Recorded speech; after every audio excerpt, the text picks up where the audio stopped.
Hello दोस्तों, नमस्ते, प्रणाम, सत श्री अकाल। कैसे हैं आप? और मैं सरोज मौर्य, मैं ललिता मौर्य स्वागत करते हैं हम दोनों आप सबका अपने यूट्यूब चैनल पे। और आज हम दोनों बहुत ही प्यारा बेटी विवाह गीत लेकर के आए हैं। अगर आप सबको पसंद आता है तो प्लीज़ लाइक और सब्सक्राइब जरूर कीजिए और कमेंट करके ज़रूर बताइए कि बेटी विवाह गीत आप सबको कितना पसंद आया। चलिए सुनते हैं बेटी विवाह गीत। खोजी देना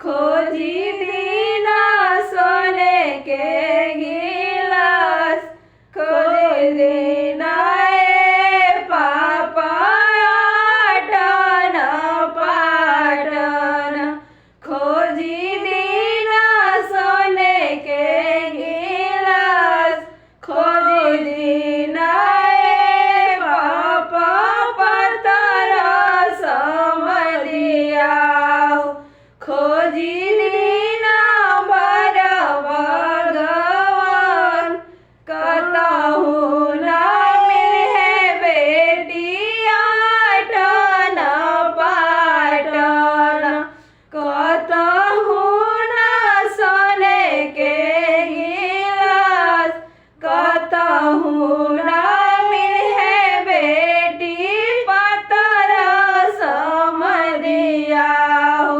कतहु न बर भगवान, जाऊ जाऊ पापा अवधपुर नगरिया, राजा दशरथ के दुआर, उहवे त मिले पापा आटन पाटन, उहवे त सोने के गिलास, उहवे त मिले पापा पतर समदिया, उहवे त बर भगवान, उहवे त बर भगवान, उहवे त मंग मरे 2 लाख नगदियो, हलिया दुआर के सिंगार, नहीं देबो पापा 2 लाख नगदियो, नारिया दुआर के सिंगार।